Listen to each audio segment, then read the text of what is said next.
So great, and welcome to today's session. This financial reporting and analysis. Financial reporting and analysis. And today we're going to look at the analysis bit. The analysis bit. Analysis of financial statement. Analysis of financial statement. And this topic, we shall be able to look at several components of financial statement and see how they are analyzed. We have several components of financial statement, and we will be able to see how they are analyzed. You know that, yes, a financial statement, it can be more meaningful to the users if it is analyzed. It can be more meaningful to the users if it is analyzed. Maybe you can remind us some of the users. What are some of the users of financial statement? What are some of the users of financial statement? Mention one or two users of financial statement. I know this one you did, your financial, creditors, shareholders, creditors, shareholders, investors, customers, suppliers, government. Look at the users, users of financial statement, right? So we need to know the performance, the real performance stuffs, yes. The real performance of the entity. And the real performance. Employees, yes. The performance of that entity.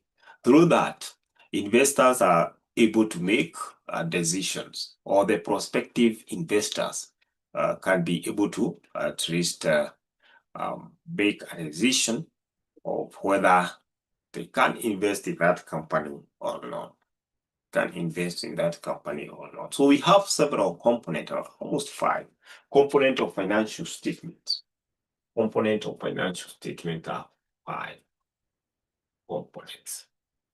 Components of financial statement. We have income statement, statement of financial position, statement of cash flow, statement of changes in equity, and now the 5th one is the notes to financial statement. So those are 5 of them. So we want us to introduce the topic. We introduce the topic very fast. We introduce the topic very fast.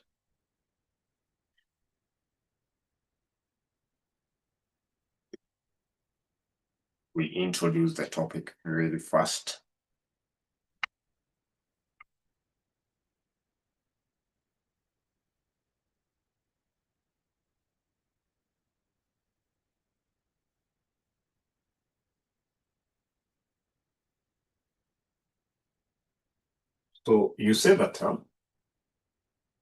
financial statement analysis are mainly prepared. Financial statement analysis are mainly prepared for decision-making purposes. Financial statement analysis are mainly prepared for decision-making purposes. Full stop.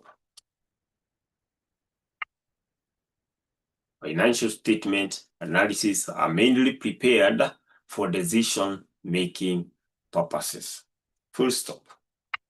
But the information as provided, as provided in the financial statement, but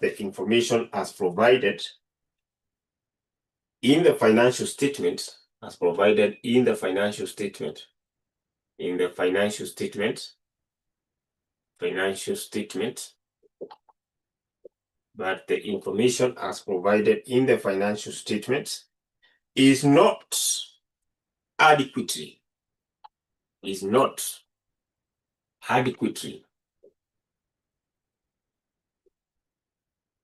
but the information as provided in the financial statement is not adequately, it's not enough, is not adequately helpful in drawing a meaningful conclusion. Helpful in drawing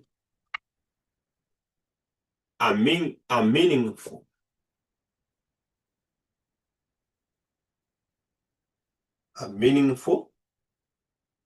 conclusion.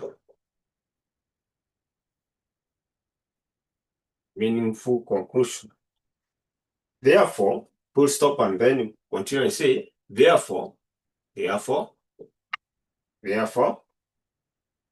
effective analysis, an effective analysis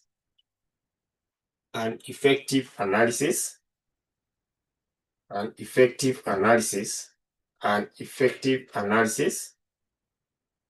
interpretation and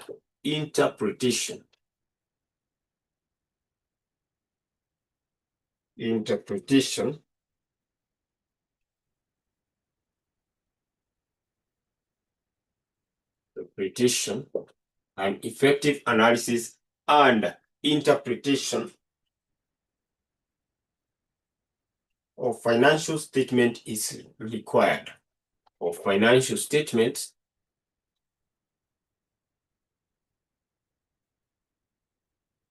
is required. Is required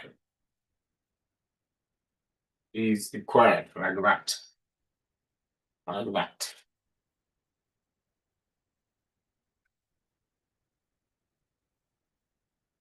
So below here, you can have the component of financial statement, and we have said there are around 5 components of financial statement, and then we look at the tools that help us to analyze the financial statement. So components of financial statement, we can list them very fast, though we shall be looking at major 2 components of financial statements.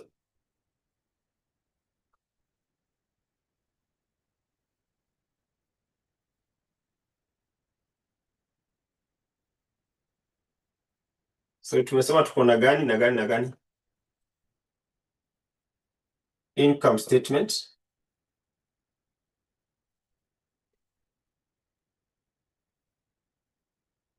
statement of financial position,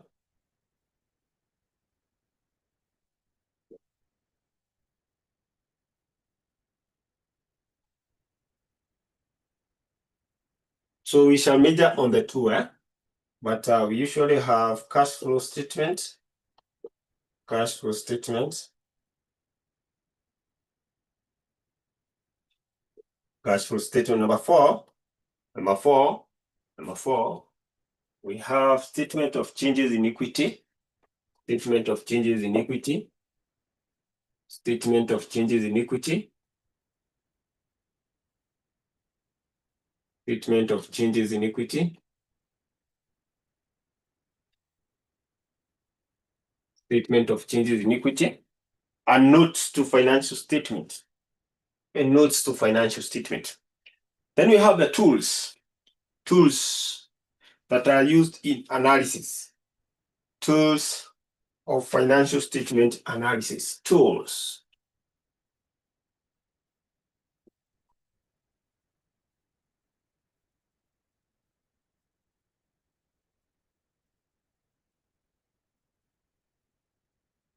Tools of financial statement analysis.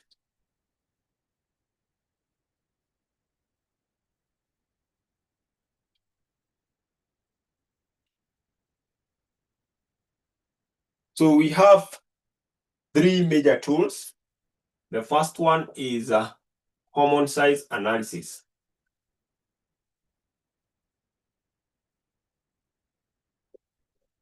This is also known as vertical. Number 2, we have horizontal analysis, also known as trend analysis. Trend. Number 3, we have ratio analysis. So these are the 3 tools that we shall be using to analyze the financial statement. Hata examiner examiner will ask you, maybe you analyze the financial statement using common size analysis, horizontal analysis, or ratio analysis. So we can start with the first one, the common size or vertical analysis. The common size or vertical analysis. Common size or vertical analysis.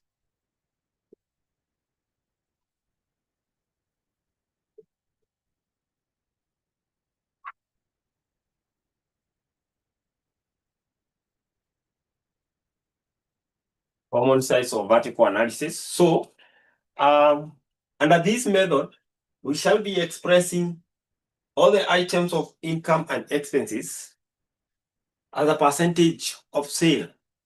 All the items of income and expenses as a percentage of sale.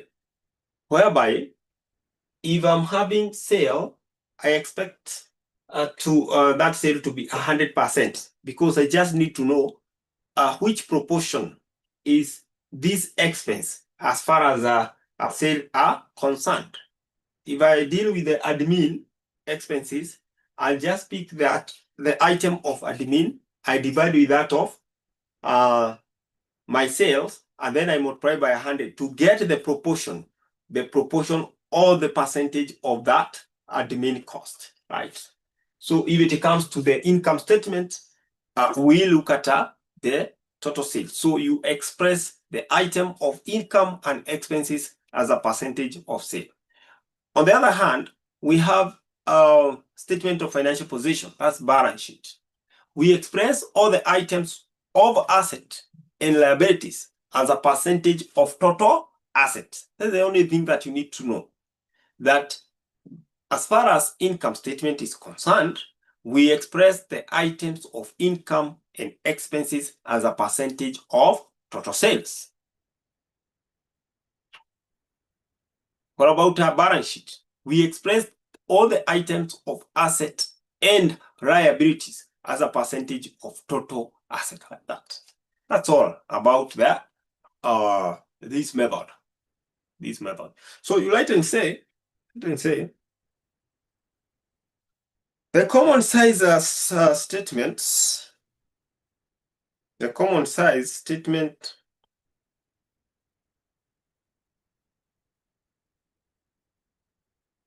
the common size method, common size method, the common size method, the common size method.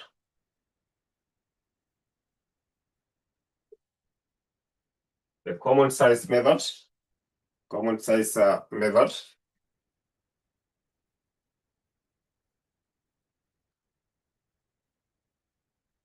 Common size method.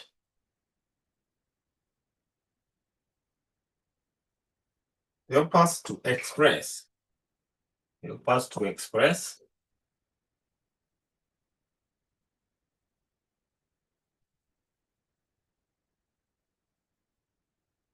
all the items of income and expenses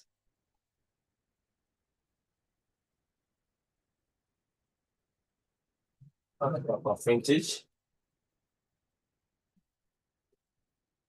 a percentage of total sales or revenue. This is as far as the income statement is concerned. Hapo ni kwa income statement. On the other hand, we have the balance sheet. The balance sheet. Balance sheet. On the other hand,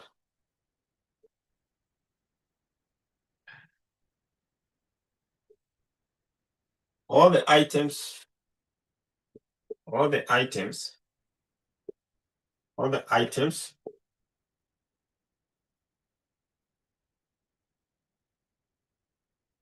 asset and liabilities,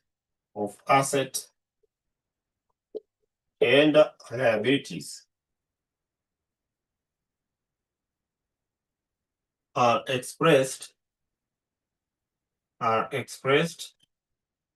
as a percentage of, expressed as a percentage of total what? As a percentage of total, as a percentage of total asset.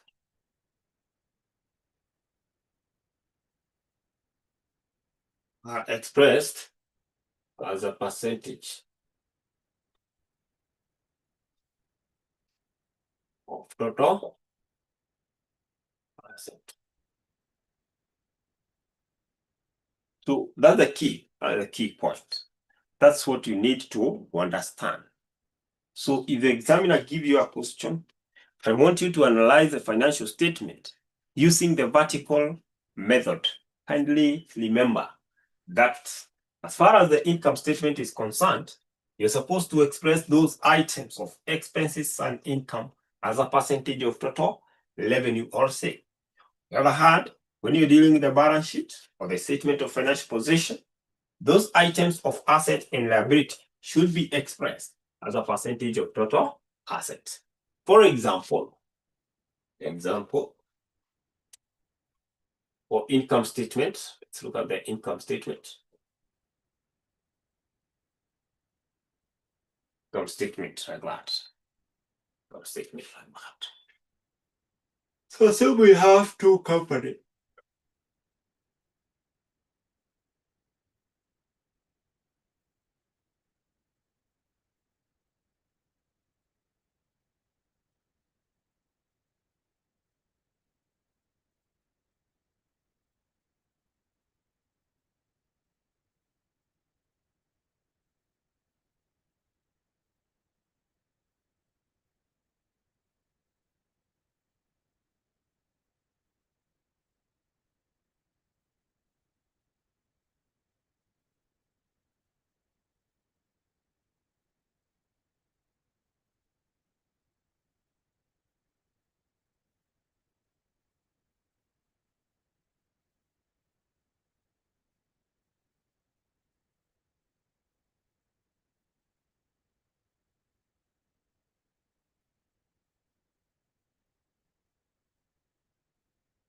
Say that example for the income statement, we have M Limited and N Limited are companies operating in the same line of business.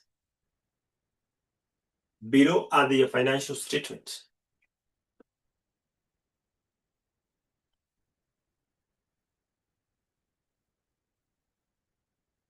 No, no.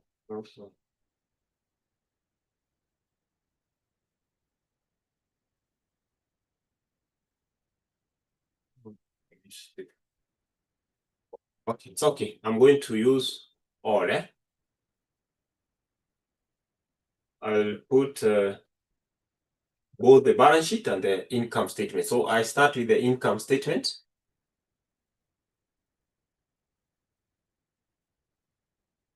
M Limited and N Limited income statement. Income statement. So we start with the income statement first. Like that. Of course, for the year ended. So I'll be having the details here. So what I want you to do is to have this column for detail, right? Right. Then have M Limited. Then leave some space for the percentage, because here you just change that one. And then have the other N Limited, and then percentage change. Because here we're just looking at the percentage change. Please, if you've done that, confirm that you have that. Confirm that you have that. You need to analyze the income statement. Do you have that? You have that. Confirm that you have that. Once you confirm, we move on. George is there. Great. Good. Alex is also up there. Great. Now we have a revenue. Revenue for this is 7,000. for this company was 5,000. You have the cost of sale. Cost of sale is 2,000 here, 1,000 here. I know cost of sale reduces my revenue. Therefore, I'm able to get the gross profit. Yeah, the gross profit is 5,000. Here is 4,000. I can less expenses. Expenses. Less expenses. So for the expenses, I have maybe admin cost of 500, admin cost of 200. Distribution cost of 200, 300.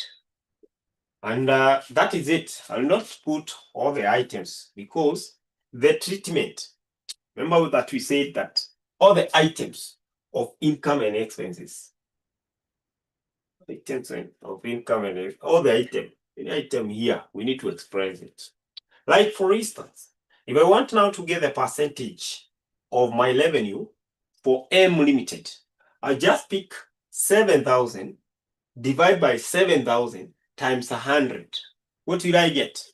7,000. You indicate somewhere so that when you'll be revising, you're able to remember. So it will be 7,000 divided by 7,000 times 100. Napata ngapi? How much? 7,000 divided by 7,000 times 100. I'm waiting.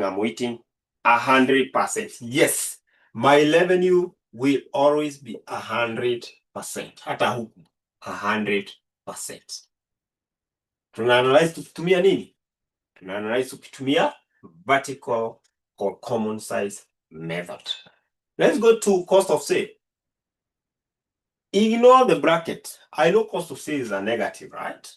I know it's a negative. It is a cost, and that's why I've just put the bracket. So ignore the bracket. You cannot say that at minus 2,000 divided by 7. It is 2,000 divided by 7,000. Let's say times 100. How much is that? How much is that? How much is the cost of sale as a percentage? What is the proportion of this cost of sale as far as revenue is concerned? Ngapi? Pate hiyo ya M Limited. 28.5. Thank you so much. 28.5%. That means 28.5%. 28.5% of the total sales were used as the what? As the cost of sale. Let's move to the other one. 1,000 divided by 5,000 times 100. What is the percentage of cost of sale used here?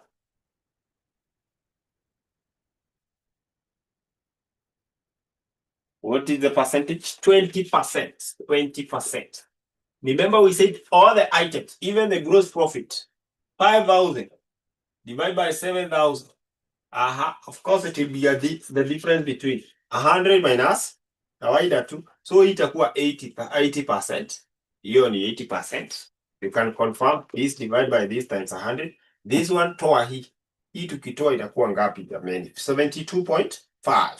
Yes, 72.5. Please confirm. Confirm that those are the computation 5,000. Kuna mtu ameuliza, ni 71. Kuna mtu ameuliza swali hapa juu, wacha tuone. Adams, gross profit computation is 5,000 or 9. The negative is Emmet. Wewe. To get the gross profit, you less the cost of sale, right? So this is 5,000. 5,000. So it's becoming 71.5%. So like that. Hii huwezi anguka bwana. Hii huwezi anguka. Unachapa like that. Then we move to the next item. Give me the admin for M Limited. Admin, what is the percentage of the admin for M Limited? M Limited. Ngapi? Admin 500 divided by 7,000 times 100. 7.1%. 7.1%. Aya, twende kwa admin ya N. admin year N, it will be 200 divided by 5,000 times 100. Gapi? N, admin year N. N for notebook. 4%. And lastly, the last item that we have, know that we could have all the items up to where we have the profit after tax or profit for the year, but to this point, tutakuwa ushaelewa what is happening because it is all the items tuna treat like that. Nipatie hapo year 200 divided by 7,000 times 100 itakuwa kitu kidogo, 2.9%. What about on the other end? On the other end, 300 divided by 3 times 100. It will be more than 4 kidogo. More than 4 kidogo. More than 4 kidogo. 6%. 6%. 6%. Great. Great. Great.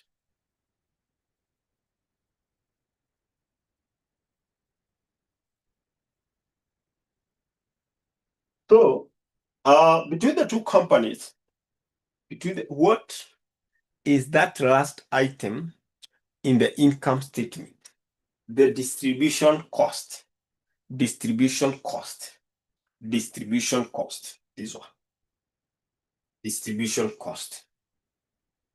If you look at the two companies, if you want to consider or to look at the cost of sale that was used, company M used more cost of sale. In fact, 28.5% of this is used as the cost to do what? To purchase item, to be sold. Now, how now do we regulate? How do we make sure that at least we reduce cost in order to maximize profit? You just check, usually check what is happening. It is easier to look at the percentages and to understand the percentages than numbers or figures, right? Percentages. Like if I look at admin cost is 7.1 here. Admin cost here is 4%. Distribution cost, this is 2.9. Here they did very well. This distribution cost is a little bit high, double of this one. So you can advise company N to at least check on their distribution cost in order to maybe maximize their profit at the end of the day. Another thing is that they need to check on their admin.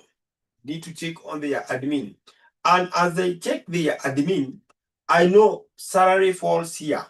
Salary falls where we have the admin cost. Let them not touch salary that they want to increase profit. They reduce salary for the employee in order to increase profit. No, that way the company will be performing poorly. Because remember, employees are the greatest asset that you have. Employees are the greatest asset that you have. If you cut their salary, it's like you are cutting their hands, right? They will not be able to perform very well. Their productivity will go down. Therefore, as you touch on the admin cost, check other things. Check electricity. What else? What else fall under admin?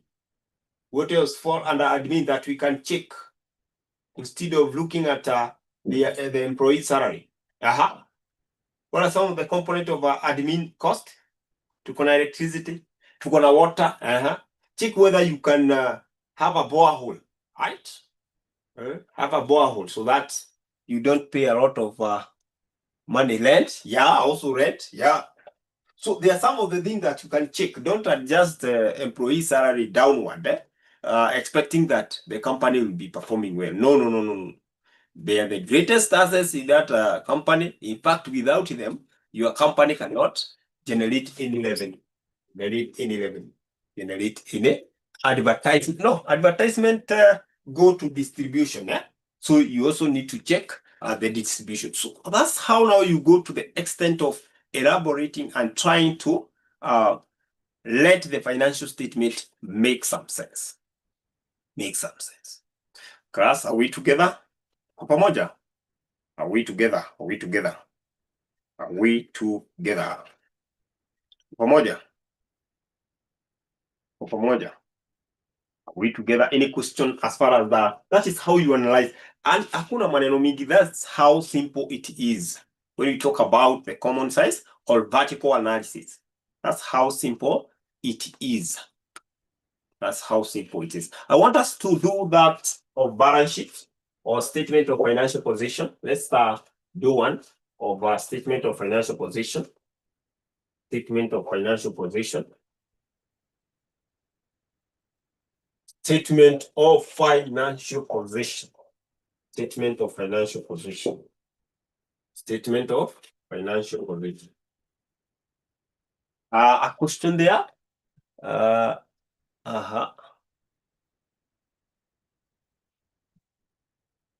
question there. Can you be told to analyze 3 companies? The same question coming from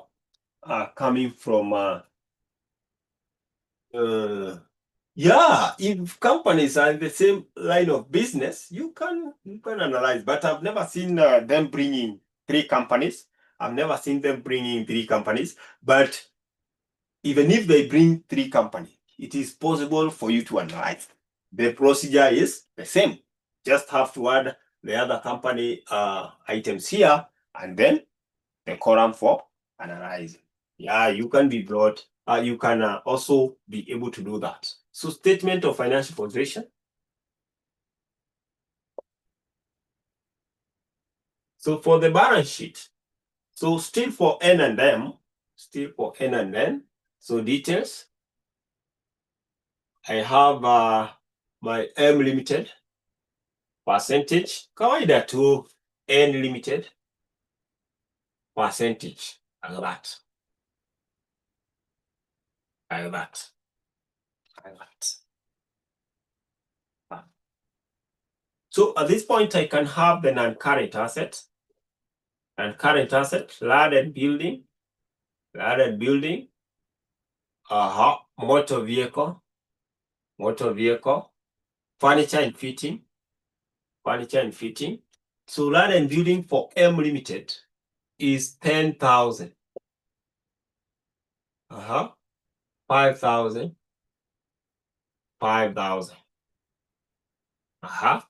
2,000. 1,000. 1,000.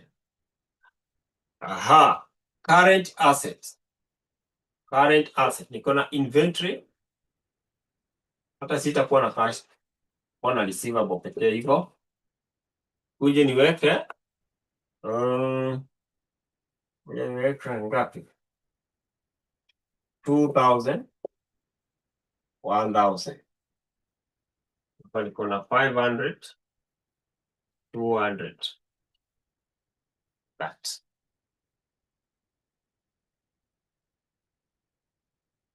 Total asset.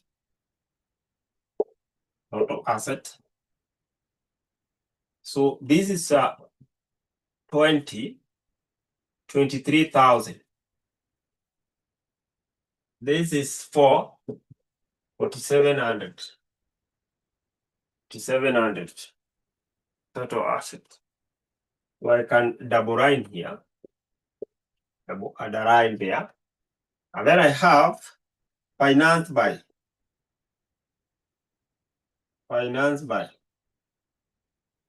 Ordinary share capital. Ordinary share capital hapa niko na 15,000. 15,000. Hapa niko na 2,000.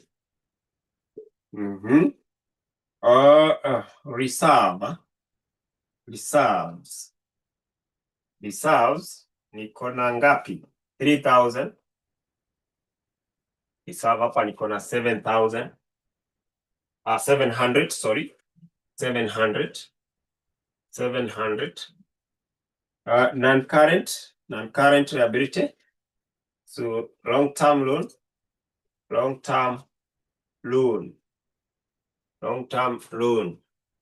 I have 3,000. Long-term loan hapa niko na 1,000. And then I have current liability will be the last item here. Current liabilities.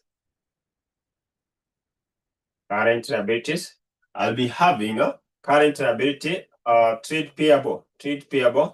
So the last item here is trade payable of 2,000. Trade payable of 2,000 and a trade payable of 1,000. Trade payable of 1,000. So 1,000. Let me see whether I can adjust for you this part. Trade payable 1,000, like that.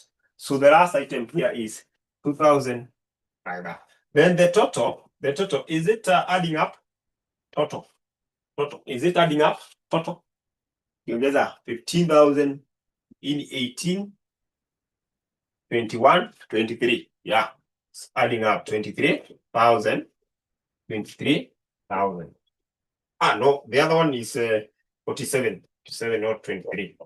The other one is 47, 4,700. 4,700. Good. Now to analyze this, simple. You just express any item here as a percentage of total asset. Unajiangalia total asset ndio hii. So nitakuwa na 10,000. This one I'll be having 10,000 divided by 23,000. Times 100. Itakuwa ngapi? So tupata hii percentage ya land and building. What is the percentages?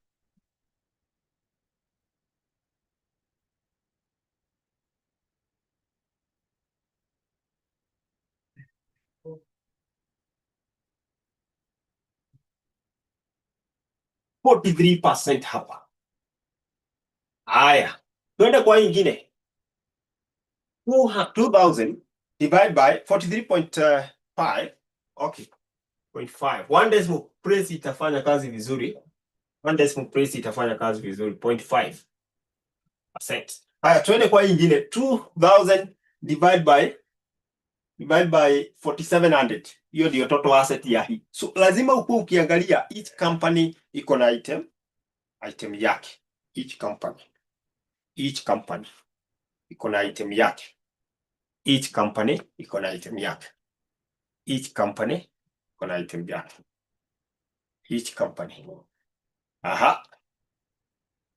42. Hala, kweli zinaenda kukaribiana. 2,000 divided by 47, eh?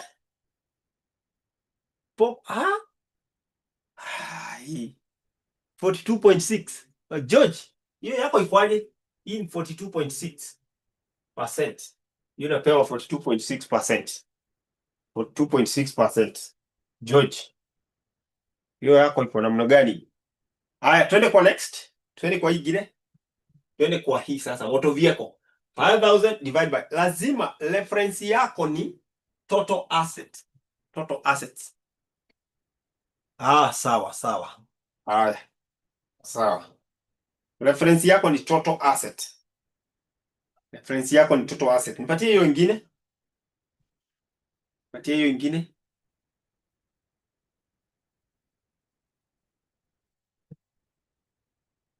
21.7%. Ya kule. The other side.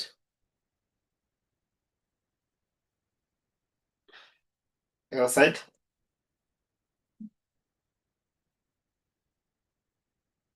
21.3. Kwani hizi zilikuwa zina almost same, eh? Okay, no worries.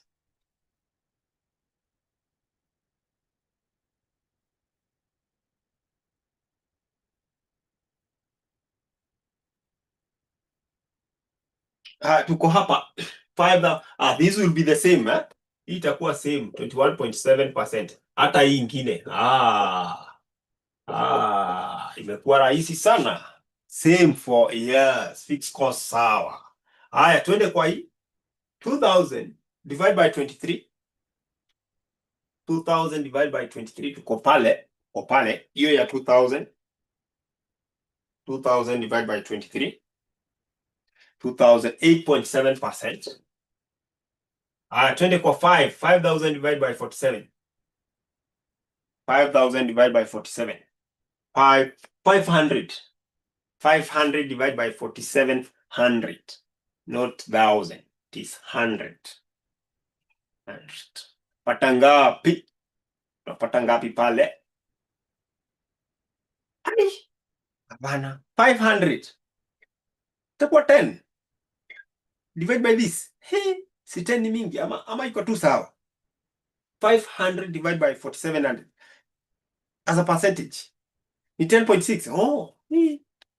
500 naona kama ni kidogo sana. 10.6%. Okay. That was the inventory for that company. Let's go to 1000 divide by 23, like that. Tusonge hivyo. Tutafika somewhere here, so that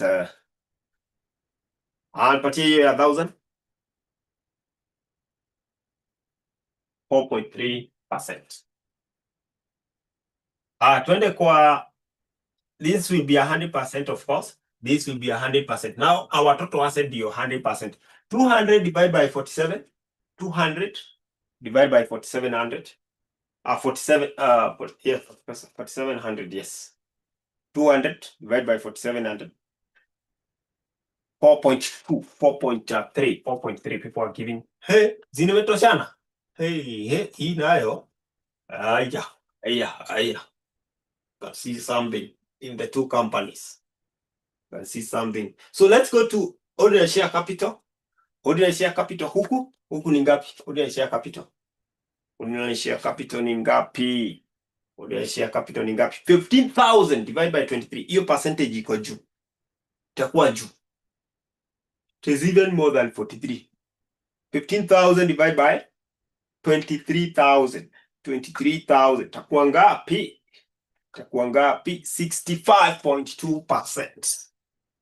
65.2%. Haya, twende kwa ingine 2000.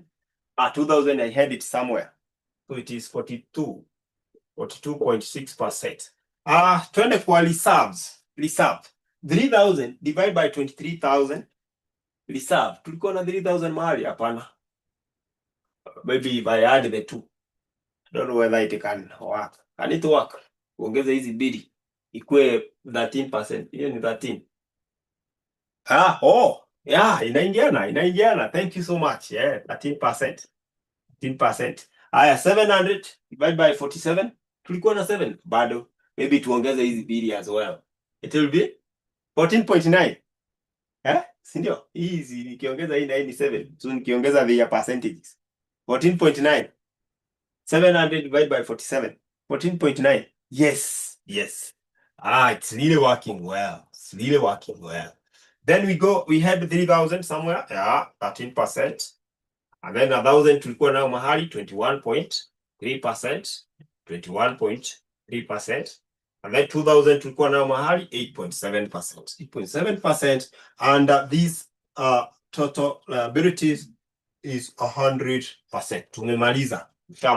Shamaliza. So, as far as the analysis of balance sheet is concerned, this is how you're supposed to do it. Mentioned item huku chini. We try to add something. Huku chini tuko na financed by ordinary share ndizo hizo, reserves. Ordinary share na reserve. Alafu tuko na non-current liability, tuko na long-term loan. Alafu current liability, tuko na trade payable. Now, to give comment, because it is always good to give a comment on this. It is always good to give a comment on this.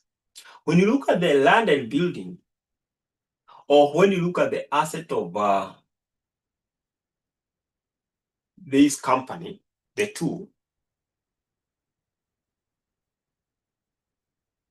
M Limited has more asset compared to N Limited. The asset of M Limited are valued at 23,000, while that of N Limited are 4,700. But because this percentage, we are getting them depending with the total assets, so we are considering the total assets of that specific company, the percentages are now giving us at least a clear picture of what is expected or what the company has. If I look at our inventory for my current assets, for my M Limited here, inventory, 2,000. The proportion or the percentage of my inventory as far as the assets, total asset for this company are concerned, is amounting to 8.7%. It's amounting to 8.7%. When I go to the other end of N Limited, I have inventory of 500. Inventory of 500. As far as the total assets are concerned, that is amounting to 10.6%. That means if you consider very well, this inventory is higher depending with the asset that we have by some point here, some percentage. Let's go to cost of sale, not cost of sale, but ordinary share. Ordinary share for this company is far much high compared to that of the N Limited, We know who are the shareholders, huh? Shareholders. So the more worker, they expect something from the company. At the end of the day, they expect something. Reserves almost the same, 13%, 14.9%, like that.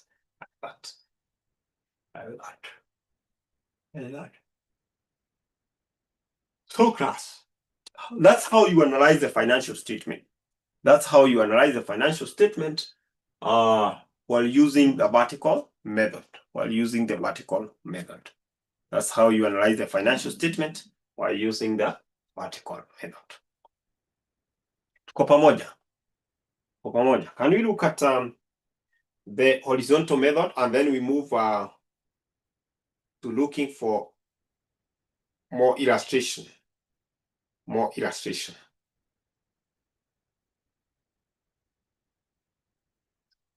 Let's move to the other method. Oh, break, Brad, 603, yeah? 603. Okay.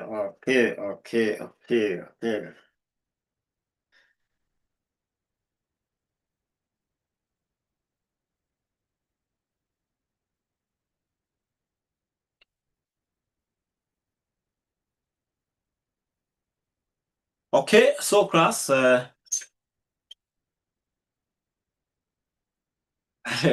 George, maybe Brian wants to go for prayers. Is that okay, Brian? So maybe you can consider that for around 5 minutes. 5 minutes. So let's consider. So once we come back, we are going to look at trade analysis or horizontal method. So let's just have a break of 5 minutes. So we shall be back at around 6:10.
trend or horizontal analysis.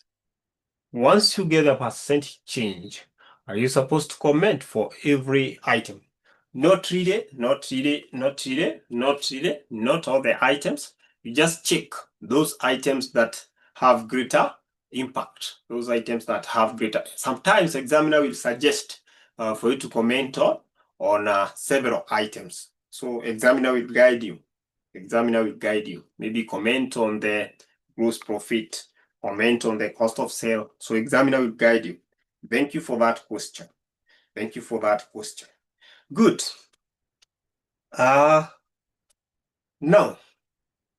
look at trend analysis or horizontal. So as the name suggests, horizontal, horizontal, horizontal. So we're trying to compare. We are trying to compare what was there, what was the revenue last year as compared to this year. So at this point, we shall be dealing with the years, right? So it's the same company. Now here we shall be dealing with the same company. For the vertical analysis, we've been looking at different companies, right? But they're in the same line of business. Different companies, but they're the same line of business. For trend analysis, we are going to look at the same company. The financial year, different financial year for the same company. Different financial year for the same company. So what we do here is that we try to look at the base year. What is the base year? The base year will always be the previous year. The previous year. If somebody give you 2020 and 2021, somebody give you 2020 and 2021, these are the financial year for a certain company, maybe ABC Limited. ABC Limited. I have financial statement here 2020 per year. Financial statement is 2021, right? Which one do you think will be the base year for us? Ama the year of reference. The year of reference where we refer. Lazima kuwe na somewhere to refer. 2020 will be the year of reference. It will be the base year. So hapa sasa unafaa tu kushika base year ni gani? Base year ni gani? So that you're able to know whether there was an increase or a decrease. Whether there was an increase or a decrease. Base year. Base year. Base year. Base year.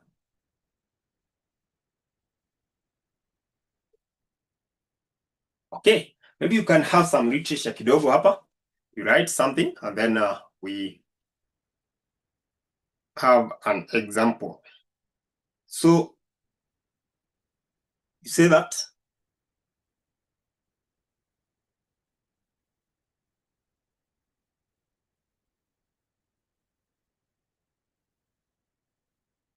in this analysis, what informs the base year?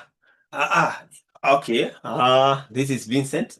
Base year automatically utajua. Base year ni ile previous. Unaona ile previous. Previous, si current. Kama tukiangalia sasa between this and this, the current year yenye tunaweza sema as at now is 2021. Uko 2025, right? So ukipewa 2003 na mwingine na hapa wengine umepewa 2004. Sasa base year ni 200, the previous year. Current ni 2004. Yeah, previous year. Previous year. Good. You're saying that you're writing some research kidogo and then we have an illustration. In this analysis, the trend percentage are calculated. In this analysis, the trend percentages are calculated for each item. The trend percentages are calculated for each item. Are calculated for each item. Are calculated for each item by taking the figure.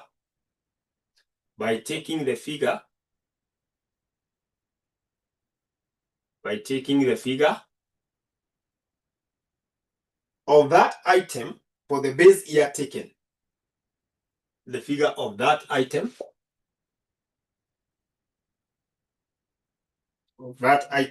For the base year taken. For the base year taken.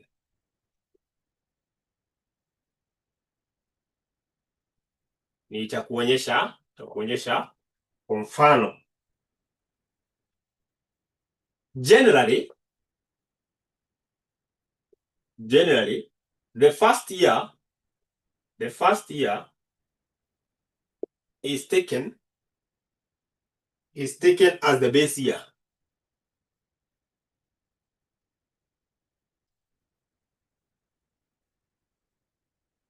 Base year.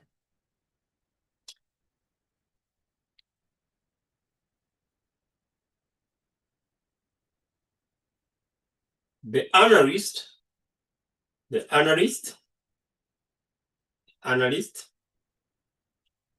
is able to see the trend of figures.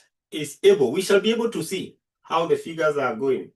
Able to see the trend of figures. The analyst is able to see the trend of figures, whether moving upward or downward. Whether moving upward or downward.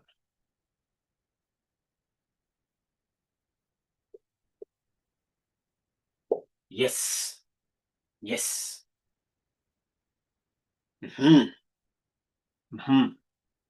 So regardless, kama ikuwe balance sheet, ikuwe income statement, look at the base year. Base year iko wapi? Base figure ni gani? Haya, example.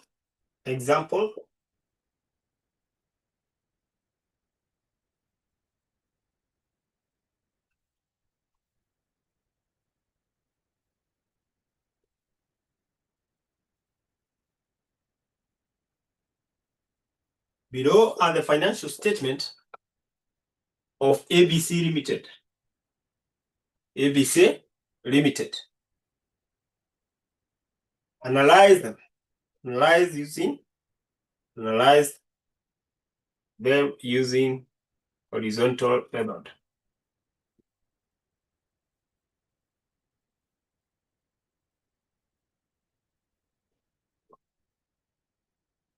Horizontal method. By the way, for the vertical analysis, what was the maximum, the highest percentage that we had? I want to show you something here. What was the highest percentage that we had? It was that of revenue, right? The highest that we had is that of revenue. When we come to trend, you can get even 1,000%, right? Remember, this we are looking at the magnitude, right? Ime spread kwa kiwango gani, right? That degree of spread.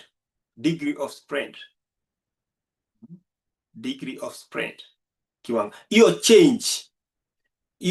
So we can have even 500% change, right? 600%. So for this one, don't be surprised when you get more than 100%. You can get more than 100%. Note that.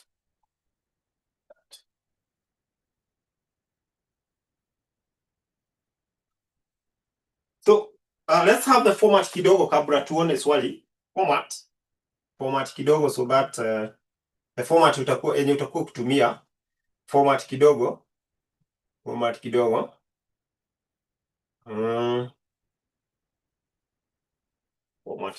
you can have it here.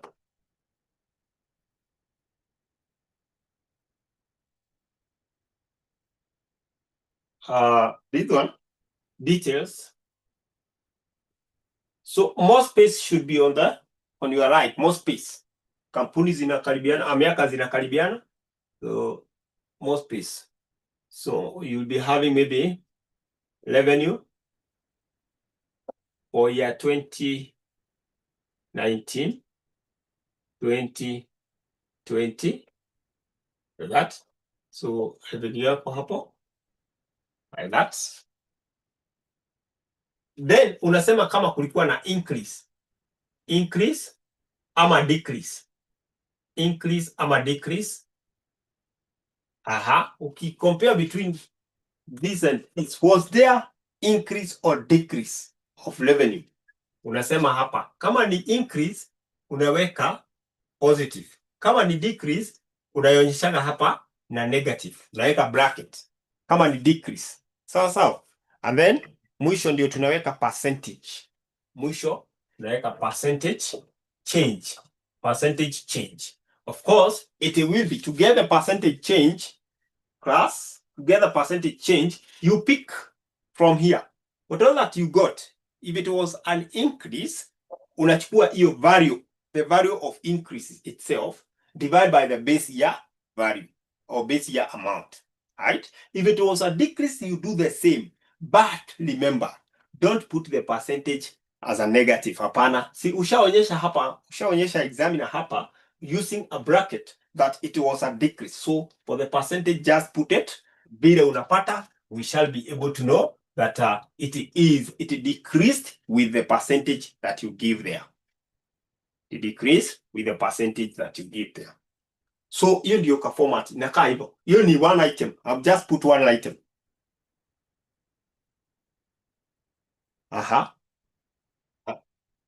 Kwa nasema explanation. So ka format, this is just a simple format to help you understand how you will be arranging your work.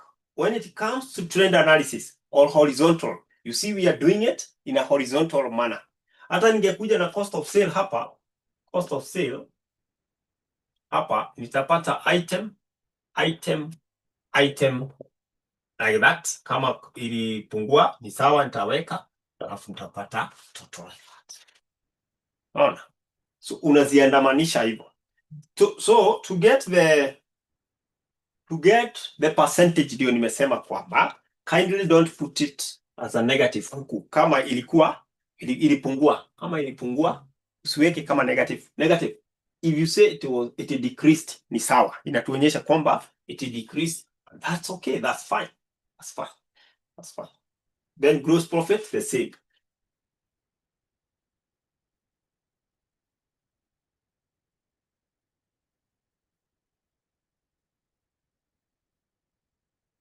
Like that. So allow us to have this example. So for me, I can just wrap this and continue with I put now the real figures here. Revenue niko na 2000 hapa. Hapa ilikuwa 1500. Alafu hapa cost of sale niko na 500. Natoa in 200. Or let me have 600 hapa. 600. Alafu tunapata gross profit 1500. Hapa tunapata 900. Wacha kwanza tu work na hizo. So class, if you look at our revenue, did it increase or decrease? Did it increase or decrease? When you're teaching a physical class, they just say crease. You're not able to know, but now online is better. You type. Online is better. So did it increase or decrease? Revenue. Aya, hiyo nataka tu ikuje from that. Did it increase or decrease? Decrease.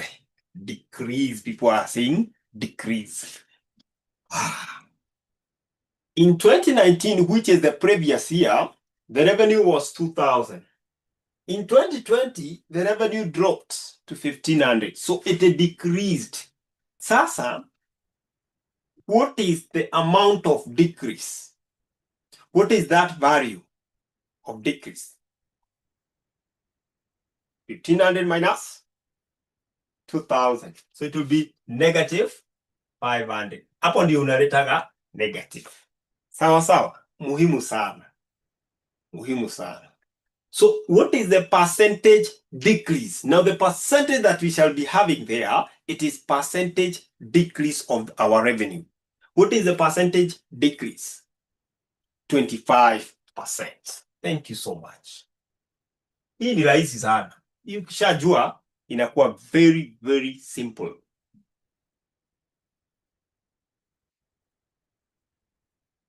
Haya, twende kwa cost of sale. Borderless, ondoa hizo bracket. Wewe usiangalie ati bracket. Bracket nilikwambia kwamba inamaanisha this was a cost. This was a cost. So wewe unaondoa bracket, unaona figure peke yake. Unaangalia figure peke yake. Usianze kusema minus, hapana. Hakuna minus hapa, hapana. Unaiangalia literally kama figure. So, what happened to our cost of sale? What happened to our cost of sale? Did it increase or decrease? What happened to our cost of sale? Did it increase or decrease? Unaangalia tu figure peke yake. Figures. It increased with how much? Thank you so much. It increased, it went up. With how much? Hapa tulikuwa na 500, hapa 600. So with 100. Great. So your increase unaishow hapa. Hivyo. It is an increase, positive like that. Increase. So what is the percentage increase of our cost of sale? What is the percentage increase of our cost of sale? 20%. This 100 divide by 500. Base year.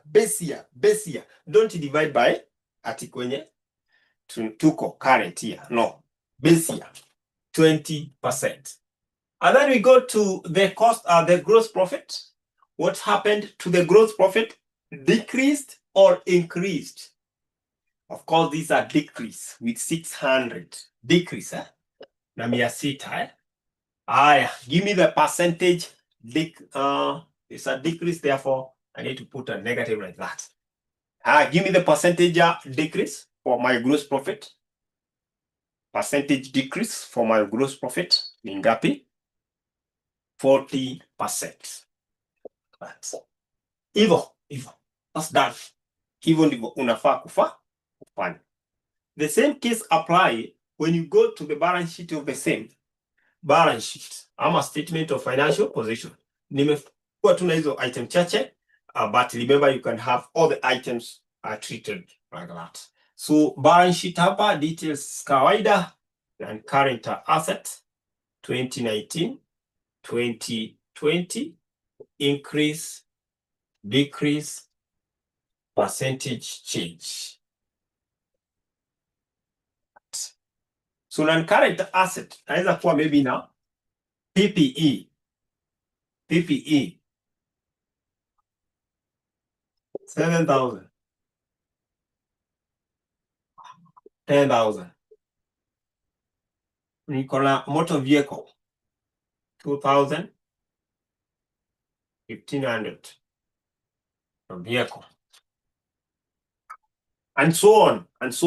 Hivyo tu, hii napatia tu kitu yenye itakuguide vizuri. So PPE, when we look at the PPE, what happened to the PPE? 2019, the value of property, plant and equipment was 7,000. 2020, the value went to 10,000. Higher. Remember, this is the same company.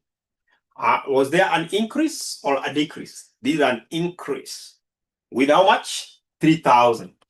An increase with 3,000. So how much, what is the percentage of increase? Give me the percentage of increase. 3,000 divided by 7,000. So hapa unaangalia each item. So itakuwa ngapi? Percentage increase. How much is our percentage increase? 42.9%. 0.9%. Haya, Motor vehicle decreased by 500. Decreased by 500. So 500 hapa ni negative. Divide by 2,000. 500 divided by 2,000. Takuwa ngapi? Nataka sasa we interpret. We give us some comment kidogo ya hizi. Nipatie 500 divided by that. Unachukua ikiwa positive. Ikiwa 25%. 5%. Thank you so much. Now class, I want us to at least comment a little bit on this. We comment a little bit on this. Remember, this is the same company, ABC Limited. These are two different financial statements. So financial statement for 2019, the same company, ABC Limited. Financial statement for 2020, ABC Limited. Good. Good. I want us even to suggest what this company need to be to do in order to maybe improve on its revenue. The revenue for 2019 was 2,000. The revenue for 2020 dropped by 500 and it became 1,500. What do you think might be the cause of the reduction of revenue? What do you think might be the cause? There are many factors that may lead to revenue decreasing or going down. What do you think are some of the factors that may have led to that decrease?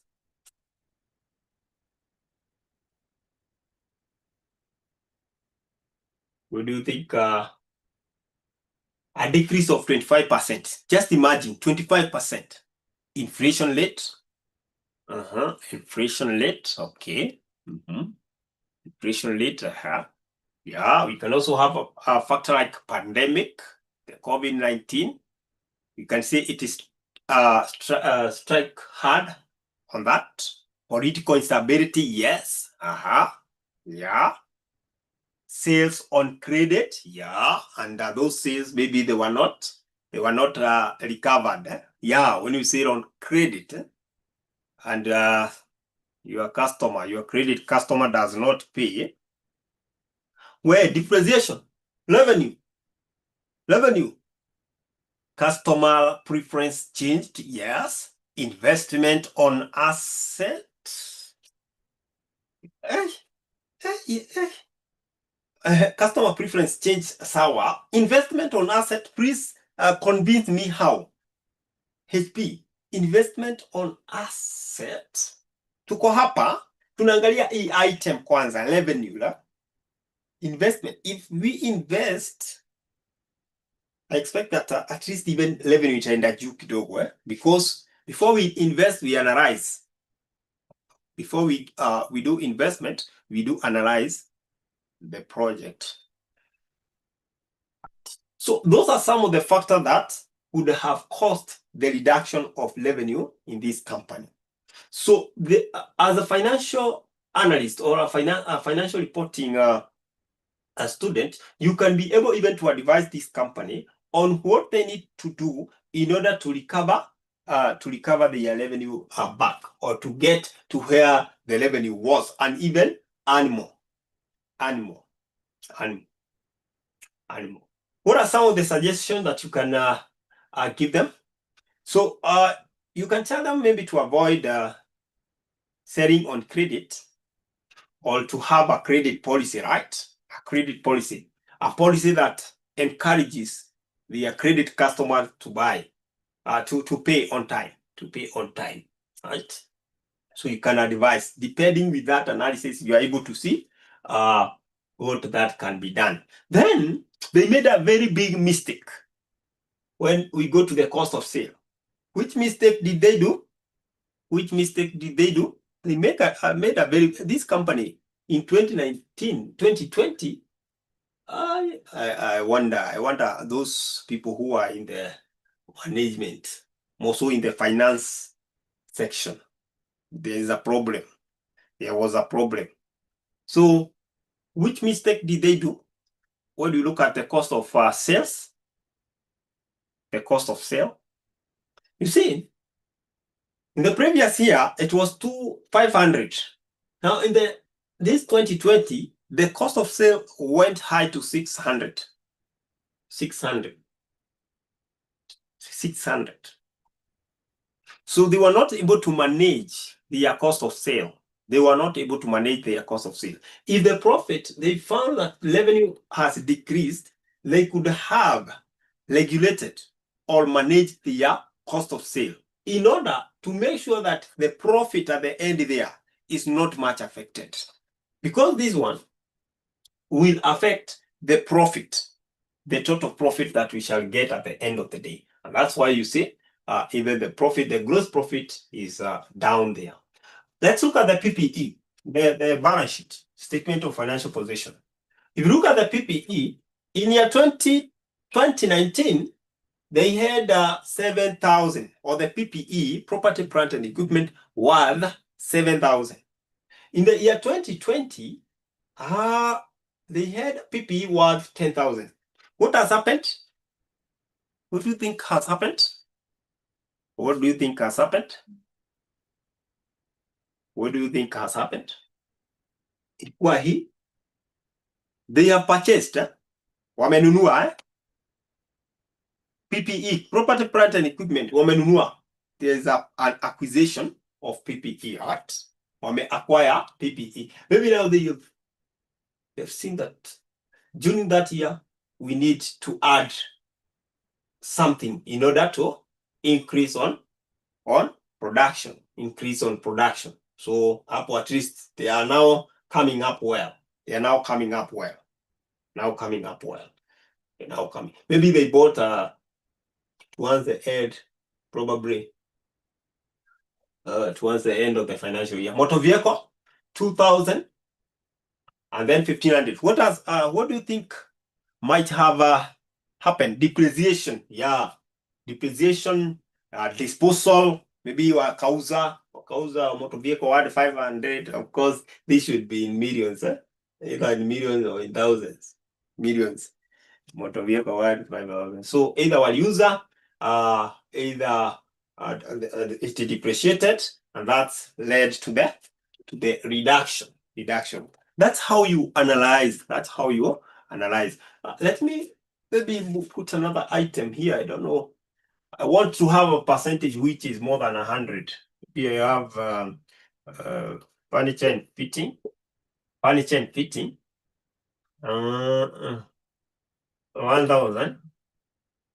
Furniture and fitting 1,000. Furniture and fitting, alafu wakanunua mingi kabisa 10,000. Hata tuone hii kama itapatia. Haya, what has happened to furniture and fitting? Imeincrease, imeincrease na 9,000. Haya, what is the percentage increase? What is the percentage increase? Yeah, that can happen. That can happen. Can happen. What is the percentage increase? Yeah, our furniture and fitting can really happen.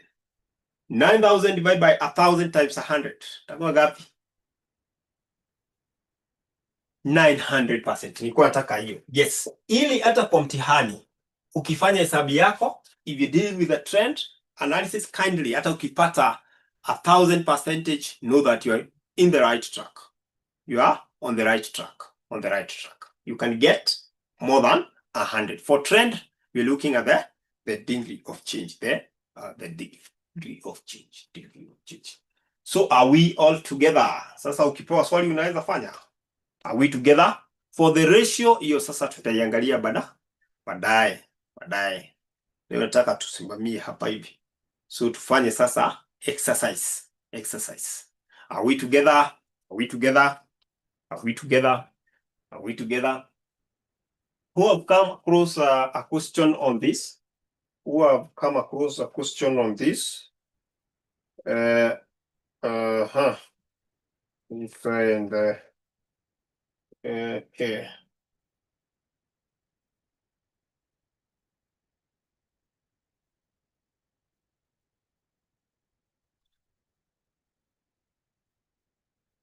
Let's look at a question.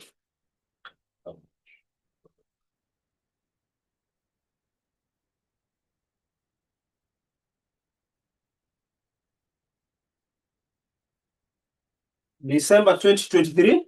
Hebu kwanza tuangalie hiyo December 2021 question 3. We see whether it has such. December 2023. 2021 question 3. 2021 question 3. Let's check. December 2023. 2021, sorry. 2021. Hiyo ni ya ratio analysis. Hiyo ni ya ratio analysis. Ratio analysis. Want the one for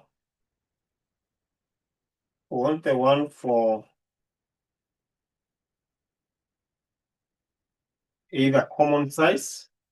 Na ujue hii topic pia iko kwa financial management. So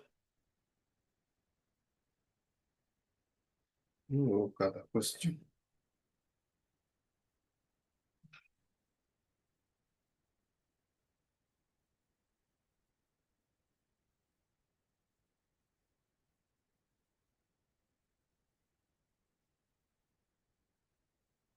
It was a question I wanted us to try.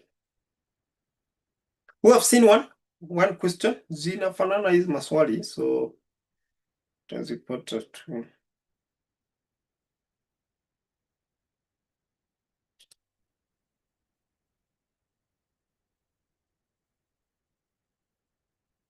FM April sitting. Oh, deck pilot paper. Ziko mingi, huh? Yeah. You can be sharing them, John, Vincent. Yeah, April 20. FM April 2025. Yeah. Ziko mingi, yeah. Ziko mingi. Hata hii August walileta. Is this for 2025? Share all those questions. You see this one. Share all those questions so that we can attempt. Financial reporting. You can take a screenshot. Take a screenshot. Deck 2024. Share them. Take a screenshot. You can share them. We attempt very fast. I'm also looking at others here.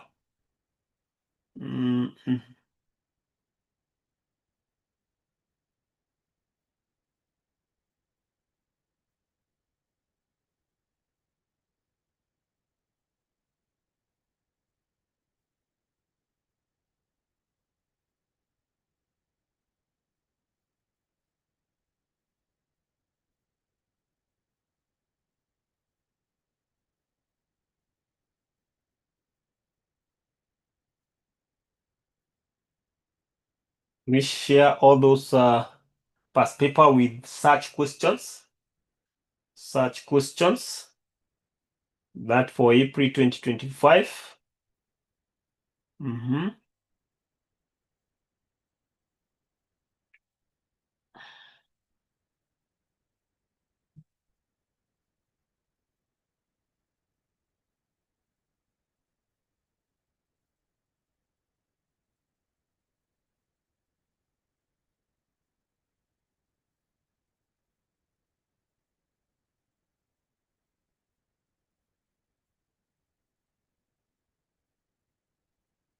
So you attempt all those questions.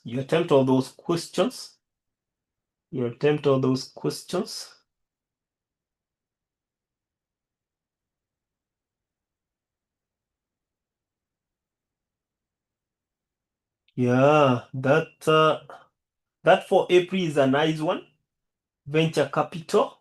Yeah. Brook Limited, that's okay. So share them. Zikuje, ziende zikuje zote. You do practice kabisa.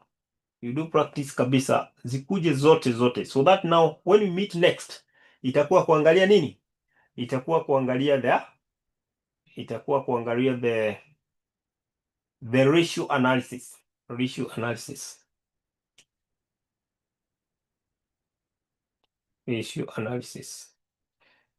So the rules, usisahau rules. Kwanza tuanze na hizo. Mr. Gideon ametuma, Millicent ametuma. Tuanze na hizo mbili. Let's work on the two.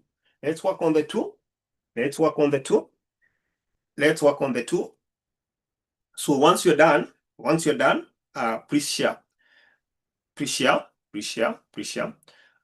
I'm going to mark financial management, the assignment that I had given yesterday.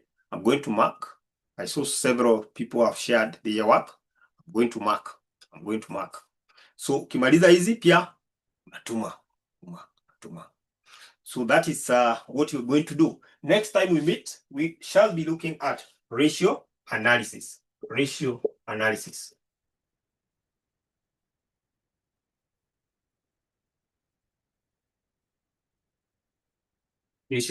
So any question you find, asking you about the trend, asking you about the common size, kindly do it. Patana na hizo maswali zote unafanya zote.